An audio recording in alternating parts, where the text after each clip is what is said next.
I'm going to show you my exact system that I've used from the landing pages, from the Google Ads campaign, from the settings, from everything that I've used to generate almost $3 million in closed commission. I'm not going to hold anything back. And if you don't have a campaign running already, I'm going to show you exactly how to set one up with a linked video below. So let's jump right into it.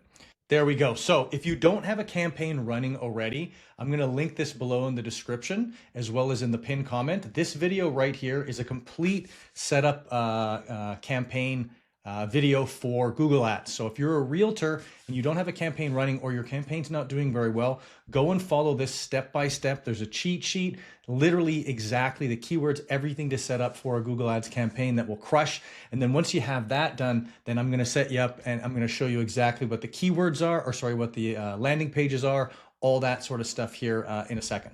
So we're going to jump into my Lofty. So Lofty is the website provider that I prefer. So they have a website as well as they have a CRM where the actual leads will go into.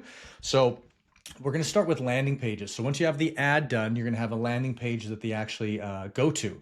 So when you go into landing pages on marketing and then over here where it says landing pages, you're going to click on this one right here. It's called Listing Search Campaign. Really, really good one. Click on that and then it's going to populate into one of these and you're going to open it up. So the main thing I'm going to talk about is the settings on the page for what we call forced capture. So if we go over here into the settings and we go to the page style, the default will be this. It'll be with header and footer. So Countrywide Real Estate Group is my real estate company. But when somebody lands on a landing page, they probably don't know who I am or what my company is. So they don't care. Honestly, they just want to look at listings. So I remove the header, but I keep the footer below so it's compliant for my real estate board.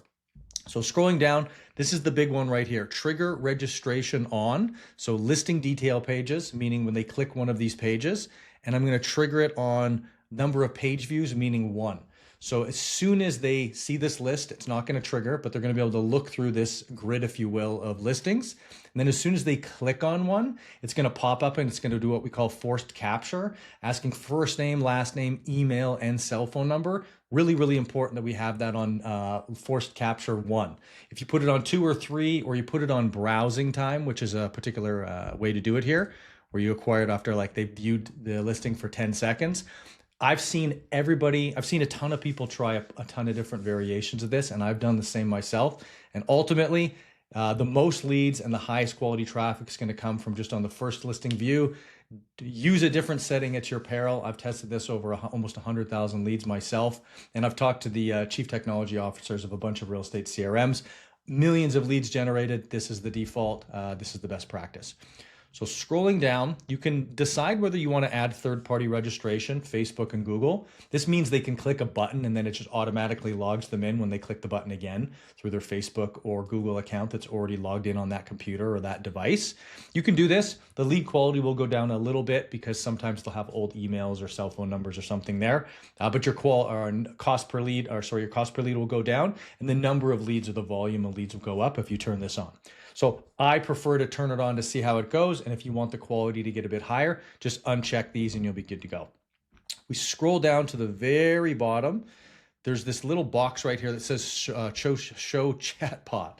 So right in the bottom right-hand corner, you can see there's this little icon here. This is Anna. This is my AI assistant that actually will chat with people on the website, but I don't want her to do that until they become a member, till they've actually created a site, or so they've actually created an account. The reason I do that is because if you do this before and you give them the option to click down here, they might. And that's good, but it's much better if they find a listing that they really, really, really like, and then they click on it, and then that forced capture comes up and they have to give up everything: their first name, their last name, their email, their cell phone number, and permission to contact them. Then we can track them when they view stuff on the website. So this is a really, really critical part of making sure that you convert leads, is having the landing page set up properly so your cost per lead is affordable enough, so your cost per customer is affordable enough so you can actually make some money. So that's number 1. There's a couple other ones I'm going to jump into right now. Following a conversion process is super critical to ensuring that when you get leads and they come in, that you're actually converting them into closed deals and customers. And this is where all the revenue for the company comes from. This is my conversion process. This is in my paid community, but I'm going to share it with you just so you can see exactly how we do it. So there's a quick little video here, but the basics are calling all leads within 5 minutes of sign up, logging all calls in your CRM, Lofty in this case, making sure you log comprehensive call notes so when you go back, you know what's going on with the customer, making sure you update the lead pipelines. So whether they're new lead, whether they're nurture, whether you're working them, whether you're showing, it's really important to know what stage of the sales process they're in, because that's going to inform how you speak to them and what you say to them. And this is a big one right here. Call leads 6+ times in the first 7 days. If you do this, your contact rate is going to be sky high compared to if you don't do this. This is one of the biggest things I see determining whether people are successful with Google Ads or just with real estate customers in general, is their willingness to continue to follow up. My big one is number 6 here, calling all leads 2 hours a day minimum. So I would do 9 to 11 a.m. Monday to Friday. So I would put my blinders on, and between 9 and 11, I would make sure to call leads that are active on the website, that are favoriting properties, and just offer value. Try to get them on the phone, try to build rapport, try to give them something that other agents can't give them, which is effort before you've actually gotten paid.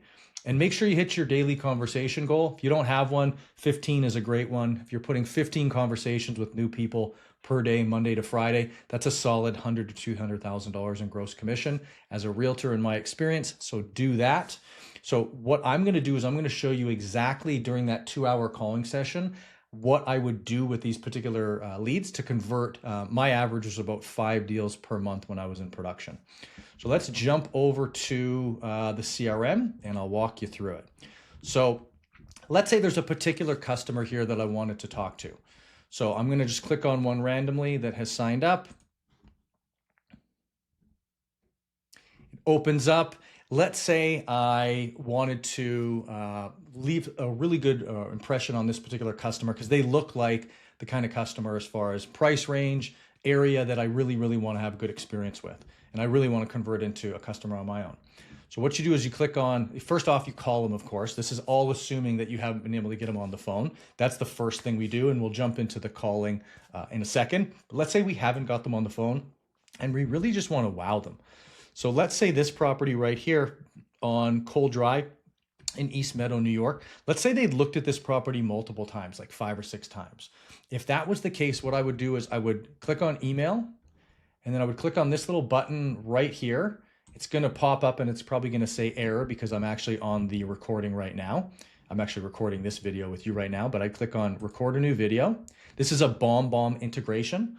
So it will probably error right now, but what we would do is I would, yeah, right here.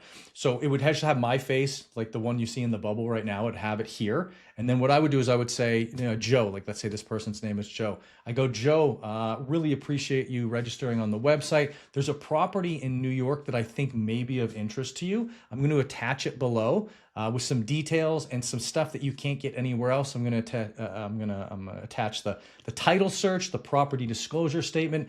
These are documents you can't find publicly, but I figure this one might be of good interest based on what you've looked at. And if you'd like this type of documentation or information, which you can't find online for other properties, then go ahead and just reply. And the reply rate on these is actually really, really good. I'll actually do this. So let's say I recorded that. What I would do is I just put here, click the video, and then it has a little GIF of, that's my business partner, Zaya, going like this. And then that person clicks on it and they get that video that I just recorded, like a little excerpt of. Super powerful. I was doing this 25 times per day when I was in production. And not every person is going to reply, but a lot of the people that reply are really, really blown away. And you can build a lot of traction with them and a lot of rapport in a short period of time. So 25 of these per day was really powerful. The next thing I want to talk about is the mindset when you're actually dialing customers and you're dialing prospective leads and when to do it. So let's jump back over, make sure I don't accidentally send this. Let's jump back over here into all the leads. And let's say I was going to do calls and it was between 9 and 11 a.m. on a Monday or a Friday. So I don't pull up this list and go, oh, who am I going to call today? The night before, what I do is I think about what kind of customers I want to call, what kind of mindset I'm going to be in. And then I decide what that list is the night before. So at 9 a.m., I'm not figuring that stuff out. I'm just pushing go. So my favorite list here is what I call the JAS money filter list. This is a customer of mine, a real estate customer I do Google Ads for. What he did is he came up with this amazing filter that I use for my team as well as a bunch of others that I recommend. Here it is right here. So last website visit, they've been on the website in the last 3 days. They viewed 3+ properties and their lead score is between 61 and 80 or 81 and 100. So I look at this list and I go, okay, my CRM has a lot of people in it. So I've got 244 in this particular list, which is more than I would typically call in a day. I'd probably call 50 to 100. But let's say this was the list I was going to choose. I write this down the day before or the night before of, okay, what am I going to do tomorrow? And then on Monday morning, if it was on Sunday when I was writing it, or it was a weekday, the next day, I would pull up this list at like 8:50. I dial it all in. I'd figure what I'm going to do. And then I would literally, as it hits 9, I wouldn't be starting to figure out what to do. I would push dial on my 999 dialer on Lofty or Mojo or something like that. And I would literally for 2 hours just head blinders on, just literally looking at the leads and just going from person to person and just offering value and being like a courtesy call, particularly if it's their first call. If you do that over and over, you're going to have amazing, amazing results. So I hope that's been helpful for you. I hope you got value out of this. If you don't have a Google Ads campaign running already, like I mentioned, the link for the tutorial video, which is a full setup video, it's about 30 minutes, shows you exactly how to set it up. And I will see you in the next video.